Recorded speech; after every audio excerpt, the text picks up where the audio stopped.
I want to say you're either 19 or 20.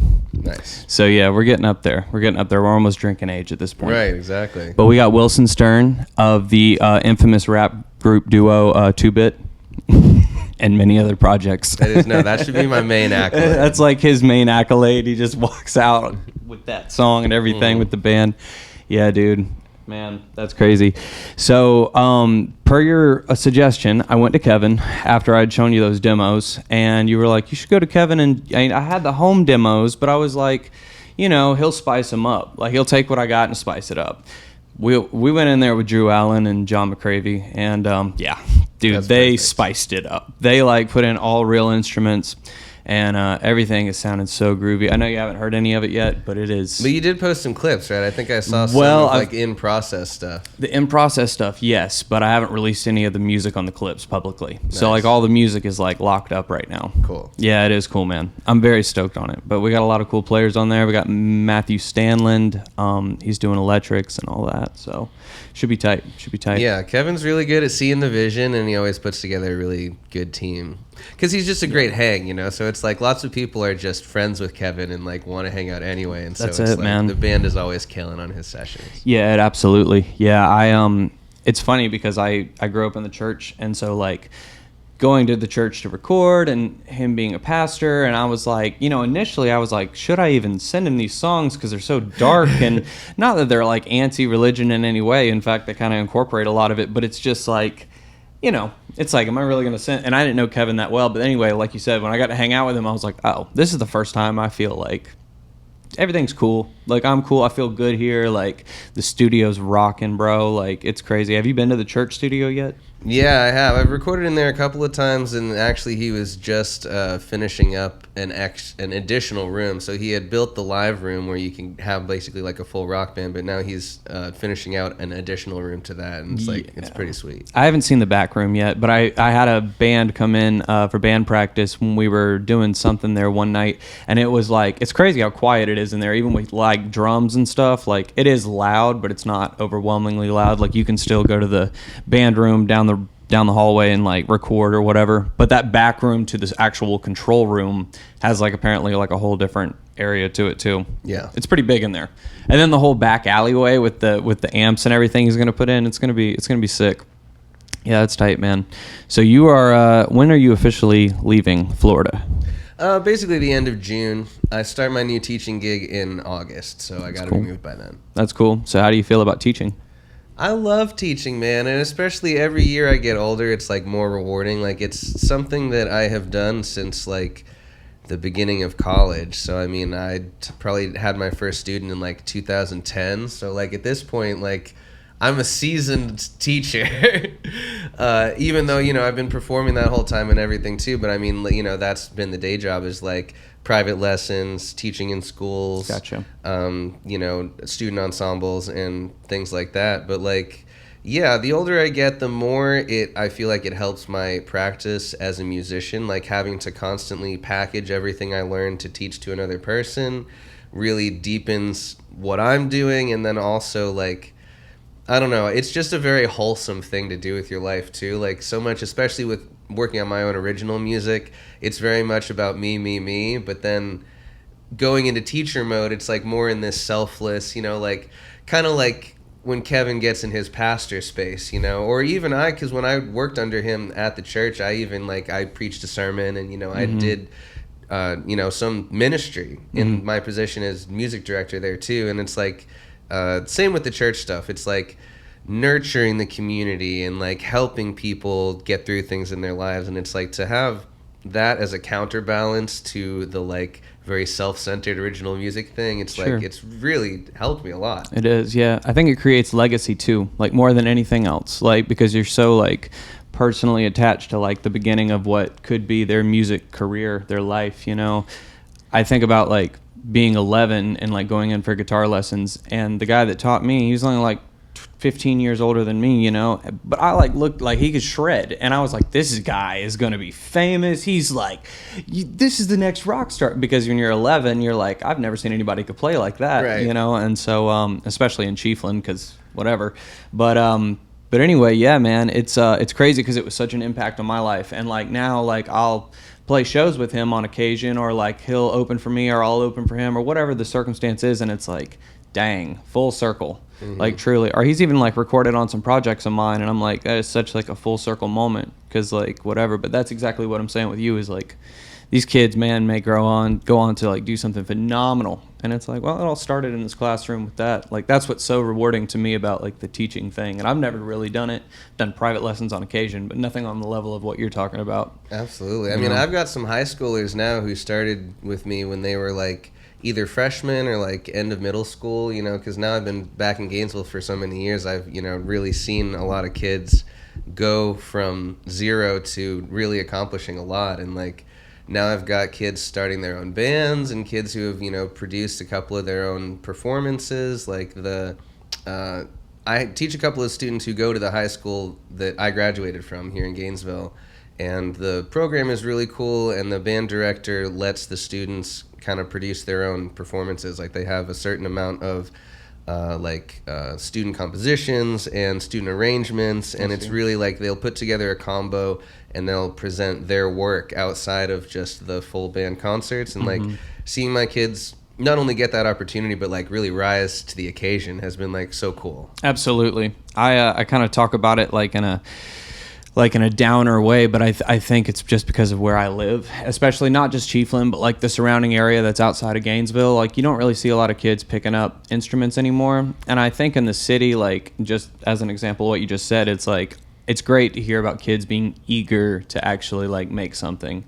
You know, I kind of feel like now it's so like kind of ridden with like the Suno thing and like whatever. And like, not that you know, that's not a talent to understand how to utilize that tool, but in the same token, it's kind of like this, you disregard the fundamentals, because you can kind of like, I got a good hook and I'll just throw it into this. And anyway, I just like I never learned to read music, but like I also know how to play like 10 seconds of every song from the 80s and 90s, like because that's how I learned guitar. I just learned on riffs, you know. And I know basic fundamentals to kind of get along with whatever, but it's like you and Drew and John and like you guys are in the studio and you're talking like, yeah, go to the A sharp and then go to the fourth. And then I'm like, do that. Yeah, you know, I'm just like over here, I'm like, I'm glad I'm writing the lyrics, like, you know.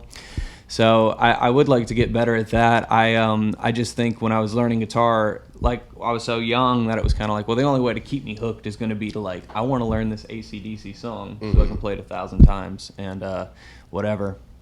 But yeah, man, I think the music education thing is so important, because like especially now Guitar Centers and all that are closing, and Guitar Centers wiped out the mom and pops. So now it's like, do I go to Amazon for my guitar lessons, or like what do I do? Just wait, they'll have that as a streaming service. It'll be like, yeah, you can get your like your teletherapy, you can get your health insurance, your doctor, and then yeah, you'll be taking guitar lessons from Amazon too. But it'll be AI, like it won't be a person. It'll just be like I saw a video or a picture of like an airport that had a you know, because in those big airports they'll have like a musician on some of those cafe stages or whatever for people walking in and out. Well, it was like a big...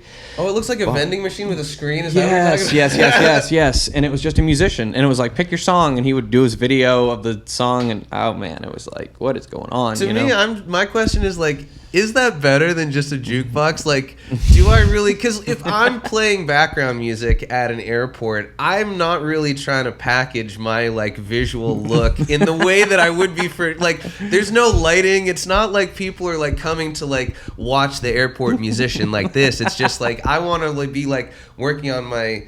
like novel or my probably not a novel, not something creative. I'm working on like a work email on a laptop, right? And I want to have like a nice, like I want to hear like a jazz piano version of like a song by Adele or Bruno Mars. Fair. And just kind of like subtly, you know. And it's like, because for that venue that's appropriate, I feel like. So my question is like, why do I need like a life-size screen of a video of a person? Because you could have just had the music video at that point. It's like, because that would be kind of cool. It's like we're working backwards to try to be like, no, we still care about live music. It's just we're going to put it on this screen that we don't have to pay. In fact, it takes dollars from people like and gives them to us. Yeah, it's a weird thing, man. What do you think like the future of music is? Like, and I don't mean like 10 years. I mean like maybe even 100 years, maybe even 50 or 60, because it's changed so much in technology-wise and distribution and everything from the last 50 years. What do you think the next 50 looks like? Oh, yeah. I mean... Suno and AI and all that stuff doesn't actually frighten me, especially because we've already kind of seen bubbles like form and burst in like less than a year of that really taking off. Like we've already seen a huge glut of AI songs go on streaming, go on Spotify, go on YouTube, like make it to the top. But to me, like, everyone's kind of already over it. Like, the novelty of, like, oh, have you heard the AI version of Thong Song? And now it's a gospel remake, or, like, whatever. Sure. Like, does still exist, but in terms of people being like, oh, yeah, I love this AI artist, like, to me, it already hasn't really caught on. Mm-hmm. And if it does, whatever. Because I think there is a portion of the population that doesn't really care and just is in it for the novelty anyway. But I don't know, a lot of the fans of original music, for instance, like locally in Gainesville, are people who play an instrument or dabble at least or something, and so they care about the human element. Sure. And it just doesn't seem like anything's happening that's good enough to like knock that out of the running. So I think in the same way as like people love to hear the very like pristinely produced like 808 subs of early 2000s hip hop, but at the same time, in the same era, people liked, you know, a solo acoustic singer-songwriter in a bar, whatever. Like,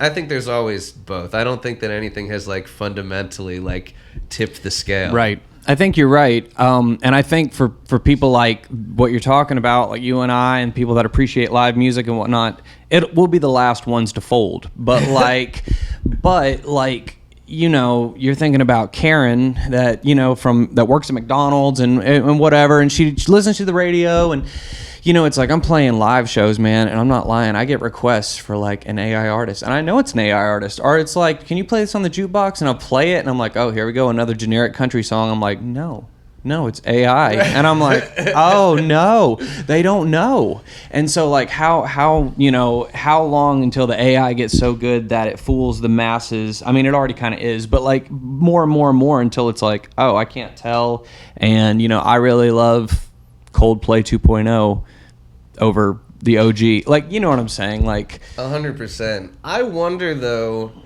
like, because what I really haven't seen, even though AI has made catchy songs that kind of become hits and to the point that people will request them in bars, I haven't seen people be like, oh, this AI song that really touches me emotionally. Like, there's no AI version of like a song for you, Donny Hathaway. You know what I'm saying? Like, there's no like AI version of like you know, something off of like Stevie Wonder, 10 Songs in the Key of Life. There's no like those really heartfelt, and even if there were, it would only be because it's copying something that is.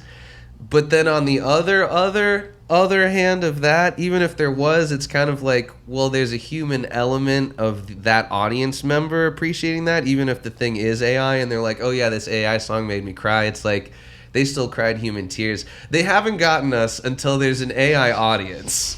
You know what I'm saying? Like, until they just completely automate us and them, everybody out. And the AI is just paying for the downloads itself because it's like agentic. It's a full and then circle. it has, because eventually they like give it, because this already exists, like agentic AI large language model programs that have access to like a digital wallet of some kind, and so they are authorized to pay money for services and stuff. Like, that does exist. Right, okay. So like, until it's only that, but even then, I don't know, like, I will take a lesson from that AI. I'll get on Amazon and I'll be like, what do you have to teach me at that point? Sure, at that point, yeah.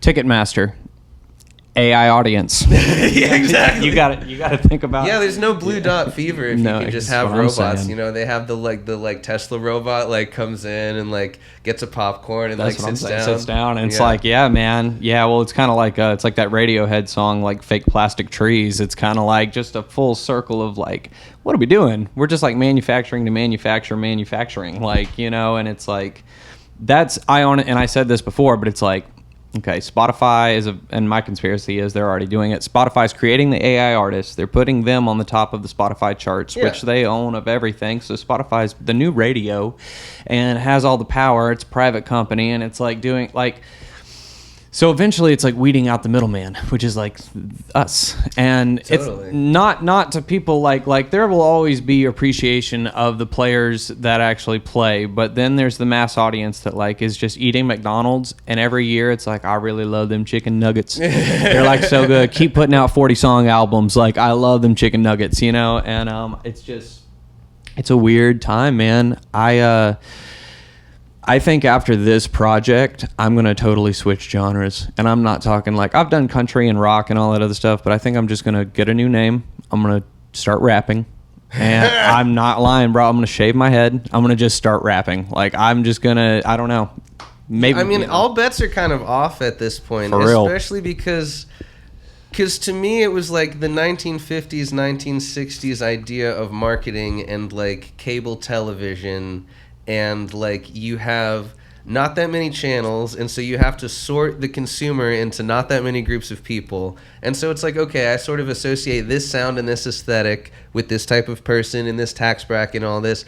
But now, because it's all like neuromarketing and very direct, like person to person, you can have these like extreme niches of materials and aesthetics. It's kind of like there's no way to go wrong. I think that we should be doing more cross genre and more like, I'm gonna do an album in this complete other sound, and like Right. Absolutely, man. Yeah. I mean, don't stop at just hip hop. Make it like, do like, I'm gonna do hip hop and Tuvan throat singing.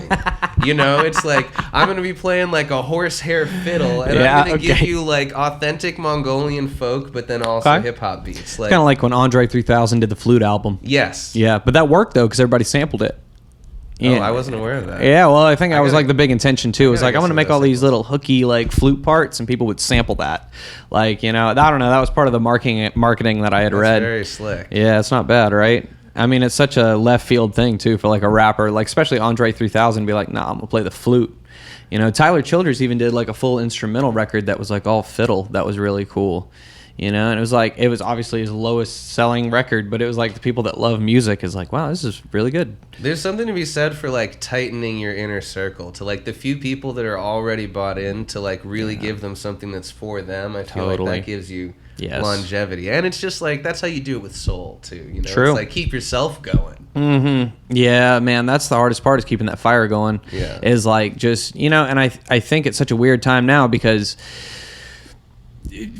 I don't know how to like, I don't know how true this really is, so I kind of hate to say it, but it's like fame is almost like 2 or 3 clicks away, where it's like, you know, if you really if the stars lined up right, it doesn't matter if you have like this huge foundation for 5 years or 10 years, or if you just like started posting last month and you really got an idea for like what the niche and crowd is. It's kind of like you can be playing at the Opry next year if the right TikTok takes off. Right. Absolutely. You know, and it's such a weird time because I kind of feel like it allows for musicians that are not quite up to quote to play those venues, and you have kind of openers that are like slashing the competition, and then you have the big guys where it's like, wow, this is all on a backing track, huh? Like, it's kind of weird, you know. But people aren't in for the music in the majority sense. I'm talking like, people aren't in it for the music. I don't think they're in it for like that 10-second hook they heard on TikTok. They want to dance, they want to drink, they want to have fun, and I get that. That's the point of a show. But like,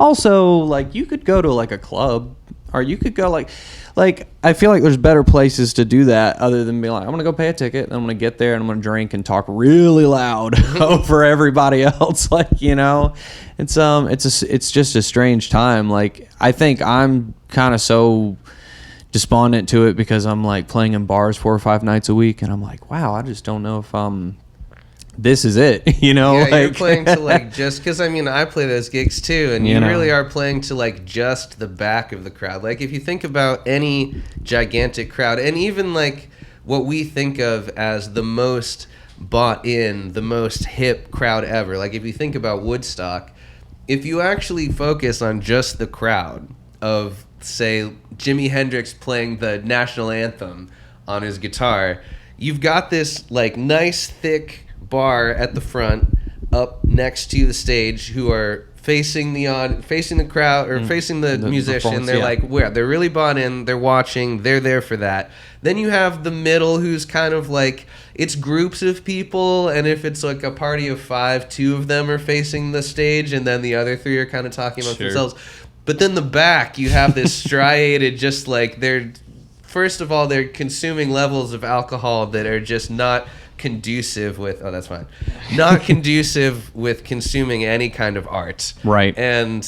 But that exists everywhere, and I think it's kind of like the grass is always greener, and there's this nostalgia for the past. It's like, oh, before we had technology, humans didn't have the capacity to not care about stuff. But I'm gonna say humans have always had the capacity to not care about stuff, and technology allows like more people to not care about more stuff faster. Like, we've got people not caring about 20 things at a rapid rate, minute, exactly, where it used to be they had to not care about like one thing and then be like, they had like, did I care about that? No. And then, it's like, whereas now it's like, don't care, I don't care, really, really fast. Right. But I don't know, the heads, the people who love it, the people who like make some kind of music, or they work in a music venue, or they have a music website that they run on the weekends or whatever. I don't know. To me, like, there is this kind of immutable state of humanity that, like, this bell curve of caring and not caring will always kind of exist. Right. So you just have to be creative to, like, find that, nice, thick, 4-person deep next to the stage. Right. Those rail people.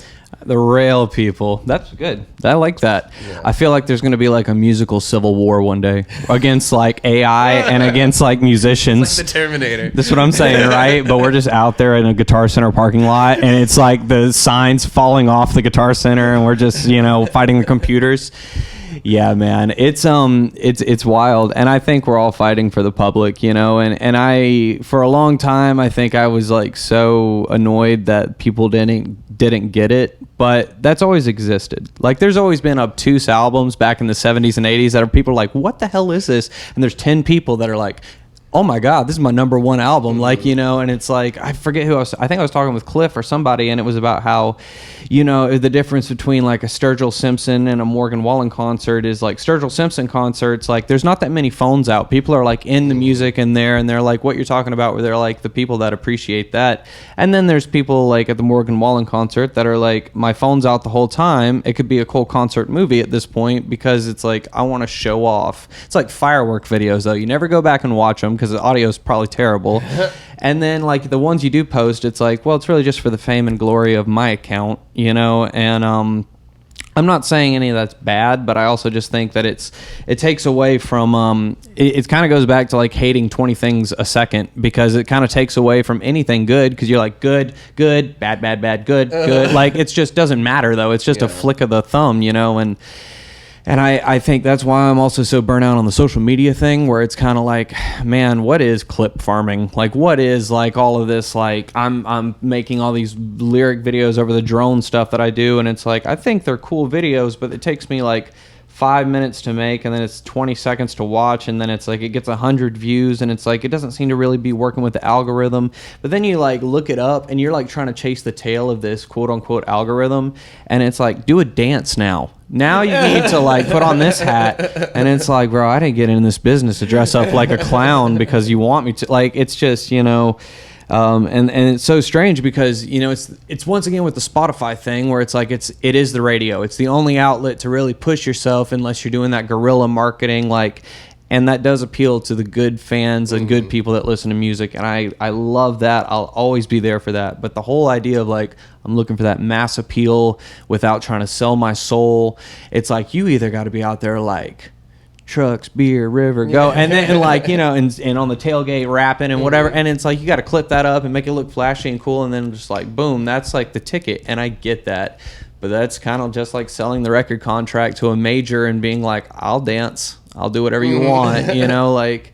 So I don't know. It's a strange time, and I think, and not to keep going back to this record, like I'm working on with Kevin, but like I feel like a lot of those songs are like so honest, and they're not reaching for any mass appeal. There's no pop chorus. There's not even a chorus in some of them, where it's just like, these are just kind of like things I really wanted to say. And I don't think I've ever tried to write with like, I'm gonna, like, there are a few songs like Getting Older and 100 Degrees where I'm like, this is a cool summer track, but like I still didn't like be like, I know exactly what I'm gonna put here to like sell Coca-Cola or Pepsi or what. Well, both you of know, those songs like, also are very earnest songs. Like, they happen to be, because I think to me what makes a good song is something that is universal and happens to everybody, but that doesn't happen every day. Like, I feel like the really good songs come out of either big wins or big losses in your own life that are like so specific to you that only you could have written that line or that thing, but at the same time everybody hears that song and they think about something that happened to them that's the same way. And so I think, because that's the weird thing, is now we have more ways to try to get a hit on purpose than ever. We have more ways to try to go viral and like appeal to a mass audience deliberately than ever, but all of these things that really have staying power, like the really like the sacred songs and hits and albums and the things that people like keep coming back to, are really moments that are not necessarily geared at trying to appeal to a mass audience. Like, I was just watching when Prince does the extended guitar solo on While My Guitar Gently Weeps. Okay, yeah. And it's like the reason that he plays it with that kind of intensity, and it's kind of like you're wondering, like, was he supposed to play that long? And you hear the backstory, and it's kind of like he got snubbed by the Rock and Roll Hall of Fame on like the top 100 guitarists or something. And so like he's playing with a vengeance. Like, he has a score to settle. Like, he's literally sacrificing the performance on the altar of just like his own sense of revenge. And like there's something beautiful about that, is like those are the things that we really remember. You know, the same thing as like I mentioned Jimi Hendrix playing the That's right. national anthem, because that's like a Vietnam protest. He's like, I'm going to sacrifice a little mass appeal and see if the people who really are on what I'm on and whose hearts are singing what I'm singing, like, will people respond to this? It's like there's a little bit of that like risk factor. So I think that's the thing, is there are moments where people do the dance because it's funny or ironic to them in some kind of way, and to me those are the moments that it's like the kitschy like do the TikTok dance thing works. Like, because I see so many videos of just like every single artist, even artists I like, you know, like I love Charlie XCX, like, you know, unironically I love Charlie XCX and I love her social media stuff, but she does like try every single little social media like trend, and like some of them I'm just like, oh, okay, she did this. It's like I expect to see it, but it's like I know that even though it's Charlie XCX and even though she is hilarious and like does all this stuff, I know that only the moments where she is really like, oh yeah, this personally is hilarious to me, like you got to put a little skin in the game. Sure. But you don't know what's going to motivate you as the artist to put that skin in the game. That's smart, bro. I never thought about it like that. You know what I'm saying? That's like, really smart. Yeah. I'm gonna keep that. That's really good. Yeah, man.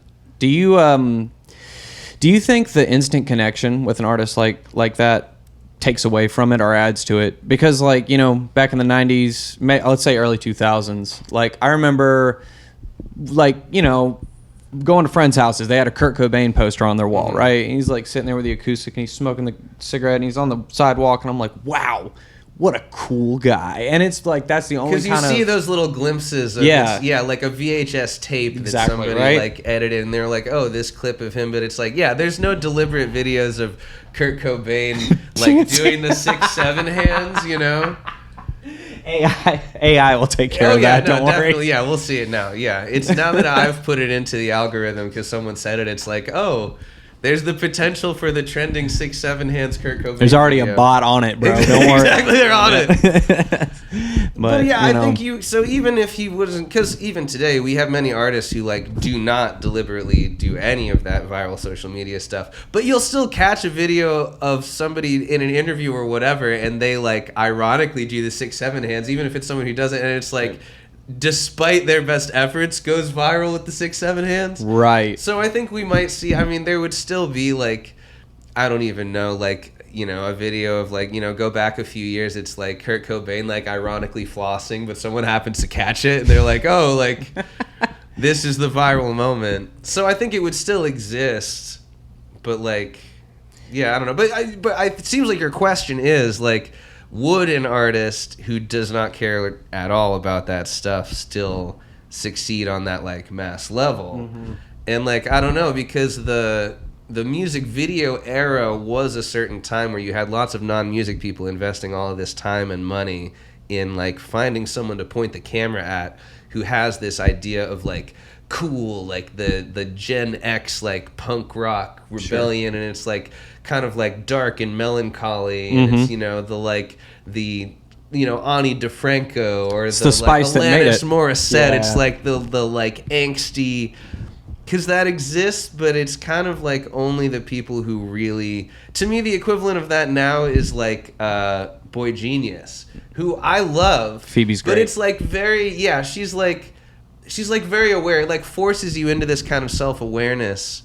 But then that also is kind of like the Gen Z vibe, is it's kind of like the millennials dipped their toe in self-awareness, and then Gen Z, it's like they've grown up in this whole thing to where it's like, I'm self-aware of the self-awareness, and I'm self-aware that you're self-aware of my self-awareness. It's like they exist in this hallway of mirrors. No doubt. That like we were only just kind of being exposed to, and our parents like didn't understand at all. Sure. Whereas like to somebody who has millennial parents, it's like, oh, don't you understand? Like people don't do things ironically anymore. Like there is no irony. Right, it's gotten like, so many layers. It's gotten to be so many layers that it's like, what even is it? It's like whenever my little brothers show me like a brain rot. It's like, isn't this funny? I'm like, why is it funny? Like, and they're like, well, because and it's like, don't even explain it, because that kind of takes away the whole like, it's so many layers, and we're so far removed from people like our parents that have a different layer of like. Like, I don't know, it's just different things. Like, they think about the light bill. I think about how does the light work? Like, you know what I'm saying? Like, it's just, and I'm sure Gen Z is like, why do we need lights? Or what gender is the lights? Like, it's just like, it's, so, and that goes back to the future of music thing where I'm like, okay, well, we've gone from the 8-track cassette to the vinyl to the CD, and the CD and the vinyl jump and everything was such a big jump from the cassette, whatever, and from the quality, and now we're streaming, and then like, eventually it's going to be a chip in your brain that's like, I want to listen to Jay-Z, and it's like, it just plays right back there, and it's like, I can't wait for that, but, I just question where are we going to come back around to where you're going to actually have like musicians being able to sell records and sell tours? I mean, even Jelly Roll and like these big cats are having blue dot fever, like you say. And it's like, what's going on? Is it high ticket prices? I'm sure that's part of it. But is it also just like people are kind of losing, the feel of what even music is, even at a popular level? Well, to like super duper zoom out, we're also kind of at the tail end of what began at like the Industrial Revolution, where it's like now a machine can do the work of more than one human. And so slowly you have like the devaluation of human labor, which means that, because I mean, human labor having value is part of what allowed the middle class to grow, and like unfortunately that's also tied into like the military industrial complex, because it's like to build enough loyalty to go to war against another country, I have to kind of like reward nationalism and reward participation in society. But now it's like, well, in another generation or two my whole army is going to be robots.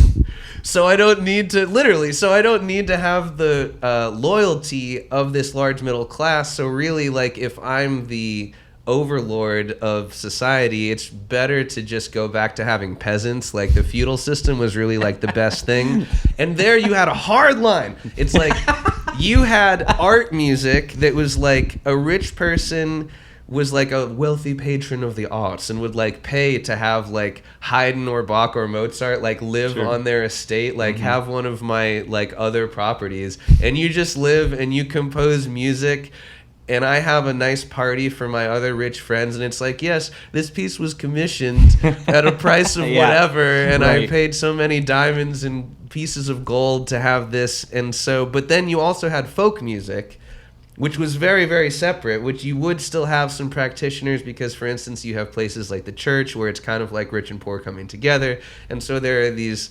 brackish waters sometimes, but it's very much like you go back and it's like, oh, this is a folk piece and this is an art piece. Mm-hmm. And I don't even know what kind of music rich people like, because playing to like the wealthy, even like the country club crowd, which unfortunately will be looked at as like middle class and a relic of the past. Like eventually Facts. it's just going to No be, doubt. like the transhumanist level, like billionaire class, and then peasants. Working into the trillionaire club nowadays. Exactly, right, Yeah, exactly. so- But I mean, just to have the little microcosm right now of like country club audiences happen to exist, and they like the idea, if it's a special occasion, of having a jazz or a classical artist, but nobody is engaged. Like, it's not like people sitting down and being like, oh, the way he sung that aria was so glorious. Of course, and it yeah. reminds me of Caruso and the great singers. It's like that kind of rich person, like, Sure. doesn't really exist. Like, they all just also want to hear Skynyrd.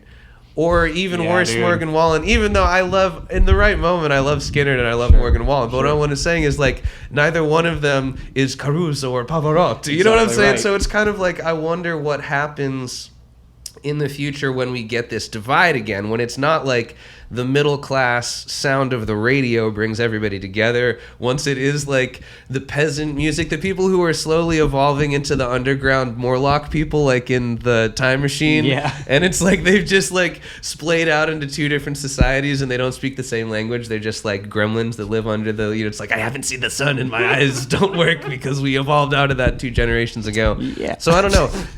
Only questions, no answers. I have no answers about Okay. this, but it'll just be interesting to be like, what will be the sound of like the underground peasant music of like, we just like bang stones together because it's like we don't have electricity down there. Oh, I see what you're saying. Yeah, because everything's gone so bad up on the surface now. It's like, Yeah. well, it's only Robo, Madonna, and the rest of the AI up there. Right. I guess that's Yeah. it. So yeah, the rich, they just, because eventually it'll be like gauche to like, oh, like you spend time making music physically. Don't you know that Robo Madonna can do it? Immediately. So yeah, they just have Robo Madonna, and then we just like have the sound of like sloshing mud puddles, like. I mean, you could say that it's kind of a full restart because that's how it did start, right? Exactly. I mean, We you go know, back to, so. basics, yeah. But it's kind of like it's like that one book, The City of Ember, where it's like they all live underground and they have the whole city under there on a big generator and they're just like making it work. Yep. Yeah, man. Yeah, it's a strange time, especially with robots. I was talking with, I think it was Cliff or maybe it was Kyle Keller. It was about like how bad would it be to be like in Nashville, you've written great songs, you've written a few hits, you've been there for 20 years, you're in the writer's room with all these new writers all the time, and you guys do all right, but you know what you're doing. You're writing the songs that need to be sold. And then you get to the label exec, and he's like, did you ask the robot, is this going to work? You know, like, did you check with Claude or ChatGPT on these? Or, you know, it's no longer, the chorus is a little too long. It's more like, hey, you know, we know the formula. Like, it's got to be such a strange time to be in any major songwriting city, but especially Nashville, because, you know, and it's not like these cats that write these beer and pickup truck songs are dumb. They write phenomenal songs, but they know. Yeah. They know what's up. And I don't blame them for getting that bag, but it's also just like, do you think those guys are going to submit to like, well, we're already like just kind of like goofing. Why not just throw it into the robot? Like, you know, it's kind of such I don't know. It's kind of such a slap in the face to like people in a major sense though, because it's like, okay, do you know the song Drink a Beer by Luke Bryan? Yeah. Okay, right? Okay, so that's the basis, and people tear up over that song. Chris Stapleton wrote that song, but he knew, because Chris Stapleton writes bangers. Oh, yeah. But he knew, drink a beer. So it's just like people love that, and I'm not taking away from the people or whatever connects them to that song, but it's also like, why can't they appreciate? And I'm not even saying Mozart number 9. I'm just saying, why can't they appreciate, you know, Jimi Hendrix, Star Spangled Banner, or something in that realm that is just a little reaching, and means something, They don't even understand Born in the USA or Fortunate Son. They're like, these are our patriotic anthems. Right. I'm like, boy, if you guys knew. And so I feel like a lot of that is lost because now it's like, and I was saying this too, I was like, there's no longer like characters and stories, at least in popular music. It's more like I, me, she, her, we. Like it's like you hear Springsteen records, which are my favorite records, and those early ones are talking about like people, and it's not like there's a disconnect there between Bruce, the songwriter, and those characters that he can actually create this whole world. And I think that still exists in phenomenal songs and songwriters that are coming out every day, but those people get snubbed from every chart and award and whatever else, So how can they build an audience? It's strange. It's almost like you're saying, well, you got to sacrifice it at the altar of being like, well, I'll spite my own nose to whatever they call that saying. You know what I'm saying? Yes. So it's a weird time, but I think with the AI stuff, and I think at least with the AI stuff, it's getting at least kids more into music. At least now they're thinking like, well, I could rap, and it's like maybe you can. Mm-hmm. Like I don't know, but I also think there's something so fundamental about being Eminem with a yellow legal pad, like listening to a cassette and like running it back over and over again and just scribbling down like stuff, scratching it out, physically writing it, taking the time to do this, like really like whatever. There was such a artistry to that. Even as like I bring up Eminem because it's like he's such a wild person in his early records, but also you listen to those records, you could read him as poetry and it's like, right, wow, like it's great. Yeah, it's solid. He's got meter. It's okay. So with regards to like the country scene and like the Nashville songwriting scene, because it's a little bit different than writing rock songs, especially writing rock songs in a college town where it's like you could kind of pop off in your own little local, like, because if you're writing country, you're not really selling. It's like the dichotomy of selling cool versus selling normal. Mm-hmm. Like country is kind of like about this nostalgic idea of normal. But I wonder what you think about this. Like our parents listened to like Mama Tried by Merle Haggard, which to you and me is like, that's classic country. Like that's real country. But to them, it's pretty cheesy. And if you were around when it came out on the radio, they'd be like, oh, like, this is just that pandering, beer drinking. You know what I'm saying? Like, you think so? Like, yes, 100%. I think that there has always been the element of people who are kind of too smart for that, and the element of people that it's like, oh, this is my song. Well, let me ask you this then. Before that, then, what did they have? Bob Dylan and like Woody Guthrie, or was it like what made them feel that way? Woody Guthrie. So, well, okay. So there's kind of two different audiences we're talking about here. So there's there would have been like the older like country or even like bluegrass, like people who were like, oh, like really like Patsy Cline. Okay. Okay. I go out walking. That's right. Like that's real country. I see. And this new school, like what? You're an outlaw? Like what is that? Like you're gonna be like Waylon Jennings. They're like, oh, what? Like that's not country. That's some like character for TV. That's like that's this newfangled like TV country.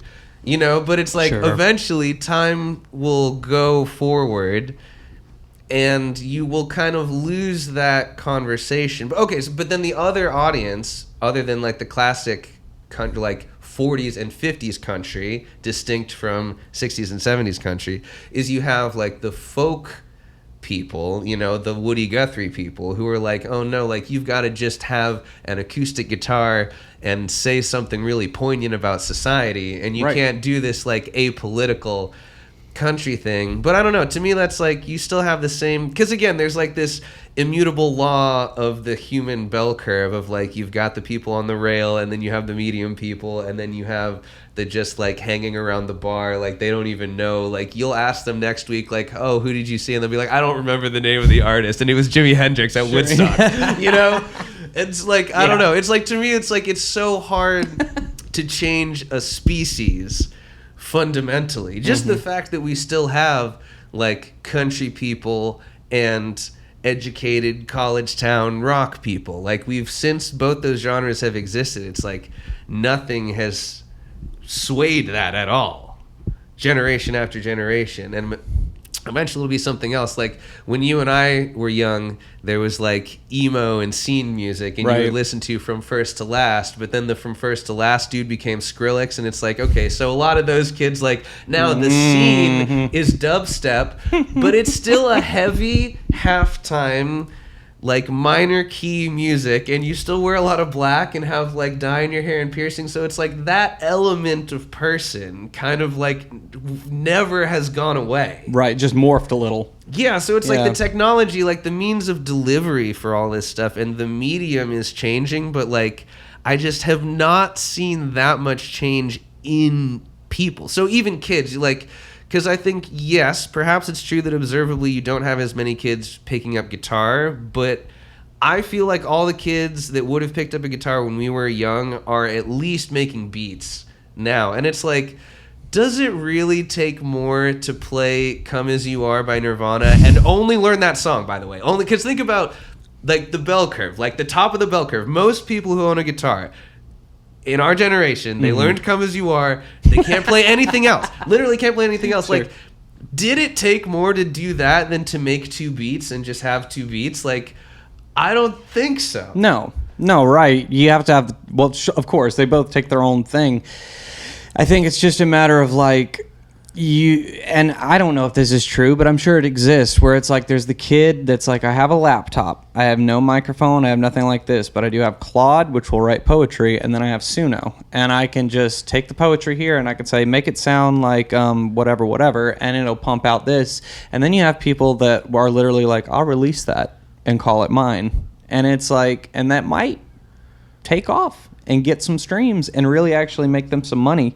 And then it's, so it's, I know that devalues it. Like, and I don't think it exists on a mass scale, but I don't want, it's like, I think the way that we end up with crappier artists is by just kind of like opening the floodgates like that in a way, because there's no preliminary, I had to suffer through the bottom of the bell curve to get to the top to understand how to even, there's no cool kids club eventually because everybody can just log on to Suno. But here's the thing. So I think that for lack of a better word, gatekeepers of the cool kids club, the real ones are always the actual producers of the stuff. So like not the cool like promoter in town who decides who plays the shows, but the actual musicians. Because like, yes, it's true this year that dude's the cool promoter, but they don't have the same staying power as a musician who's having a whole career over 10, 20, 30, That is so true, 40 bro. years.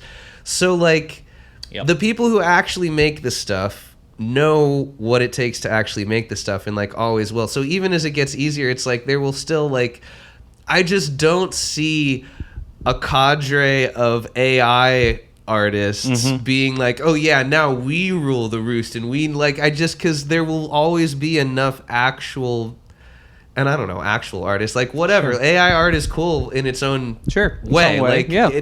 AI song against AI song, like absolutely, there is something there. I don't really know. Pit them against each other. Yeah, I mean, there is something there. Even if it's not for me, it is something. So I don't know. I think Yeah. the Cool Kids Club does still exist. Sure. Yeah. I miss when robots used to fight each other in the cage.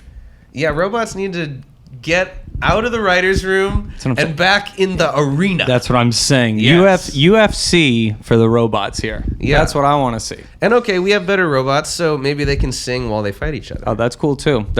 Now, it's all good until the processor chip goes haywire and it crawls out of the cage. It's like, why did we make fighting robots the size of a gorilla? Like, Yeah. not it. Yeah, it's a strange time, man. So we got a few minutes left. I want to ask you, you are moving. Now, what are you most excited about when you get there?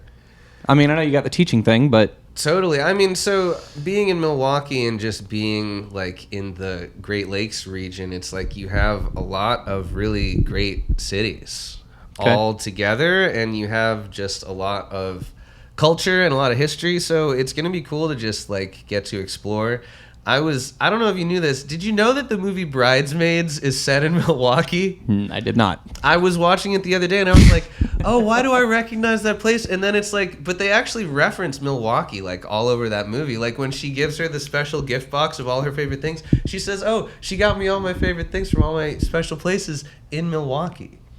And like, it's a pretty town, and there's all these cool places to see music. Like, it was built into the city planning of Milwaukee that you had to have a certain amount of bars per residential units of housing, because it was just like carried over, I guess, from like German engineering and city planning. And Okay. so that you have all these neighborhoods, like Cudahy is a famous neighborhood. Okay. It is like you have like a block of housing, and then there's a pub of some kind at every single. So just to be in a bigger market for just live music and to get to consume more and to get to No create doubt. more, like, I'm excited for that. Mhm. I'm excited to be in Milwaukee and around Chicago in places that were the site of the diaspora of people fleeing slavery and starting churches. So like, I love church music and will be teaching church music, gospel singing when I'm up there, and like to dive into the history and just be all over YouTube, just like watching everybody's documentary about like the history of Chicago gospel music. Is like, it was kind of the first place that you had this huge population of previously enslaved individuals starting storefront churches and having a kind of new legitimacy in starting an institution, which are all these little churches. And so you have this like establishment of a people that is like one of the truest forms of like Americanness that exists. And in the South, we still have that. Like, we have, you could almost argue like an older representation of that, because we have all of these little churches, all of these Baptist, Pentecostal, Kojic, non-denominational churches that are essentially serving the same neighborhoods that they have for like hundreds of years. But it's a little bit different in the Midwest, because you have this like larger establishment of people who have been freed and empowered to whatever degree you believe that has happened, because a lot of things have like failed in terms of growing the civil rights of Americans. And so it's cool to be moving to a place that has such a rich history and so many people who have been making this type of music, and kind of it has like a heritage of empowerment and a heritage of creation that has this different kind of energy than in the South. Because in the South, it's still very much like we're still right up against the struggle, which exists everywhere, exists all over the world. Sure. But it's just like, it's like a different part of the story. It's like a different stage in the history of America. Yeah, you're right. To be up in the Midwest. So that's kind of Absolutely. what I'm excited to kind of like move and explore, like that part of the story. That's awesome, dude. I love the architecture up there. Like, yeah. I'm just a huge fan of it. I've never been, but like I've seen so much of it, and like I'm a big Microsoft Flight Simulator bug, so I like. Okay, I see how it works so you've up there. seen it, yeah. I know a lot of geography because of it. Yeah. No, but it is immaculate, and I just love like, I think it's the Lloyd Wright is up there. Those houses, like one of those houses. And anyway, it's just a lot of architecture stuff. I think it's really cool. Milwaukee, now that's Wisconsin. Am I Yeah. correct? Okay, yeah. Did you know that? And I'm sure you do. But do you know that Wisconsin doesn't ever take away your license? As many DUIs as you get, it will Yes, never. they have a very powerful like alcohol industry that lobbies the government. You mentioned there. the pub thing, so I was like, I didn't Yes. know that. So I was like, so did you know? You know, it's like you can get 63 DUIs and just Yes, keep rolling. it touches everything. Like I think Wisconsin has more of the drunkest counties I believe it. per capita than anywhere, which obviously comes with obvious problems, but they have a culture of like sitting in pubs that comes from this kind of 19th century like village culture. Right. That, I mean, definitely is hard to find in the South. Do you think that's because of the cold? Like people would. Yeah, you need more congregate- indoor spaces. Well, that and people would drink to stay warm. Yeah, right? drink to stay warm, Yeah, absolutely. so I guess that really did carry over. Yeah. Yeah, that's awesome. So you're right. So the Great Lakes, is that close to what's the big one? I feel stupid for not knowing it. It's the one right on So Chicago. Lake Michigan Thank is you. the one. Okay, Yeah, well, so yeah. it's like Michigan. Right. Okay. that the lake on the other side of the lake, of Right. Lake Michigan, that's Wisconsin. I understand. So Okay. that's where Milwaukee is, Mm-hmm. and if you keep going south over the line into Illinois, that's Chicago. Mm-hmm. Okay. But that's Okay. where it is like Lake Michigan is what I got we're you. talking about. That is that lake is one of the scariest. Like, I have such a fear of water. Like, not like I swim and that's cool, but like going underwater in the depths and the darkness and all that other stuff, that lake is spooky as can be. Well, there are some famous shipwrecks. I know. The wreck of the Edmund That Fitzgerald. one, There's a of whole course, song. yes, of course, yes. And I've gone some YouTube footage of like this happened and the history of this, and it is it's wild how huge it is. You can't even see across it. Oh, yeah. You know, it's like Okeechobee, I guess, but like still, even that pales in comparison to what that is. You know, yeah, man, that is bananas. Anyway, I wish you well, bro. Safe Thank you. travels. Thanks for having me And on the of course, show. Of Been course, so fun. Wilson Stern, episode 20, I think. Anyway, we're out of here. Much appreciation for your time, brother. Absolutely. Yeah, man.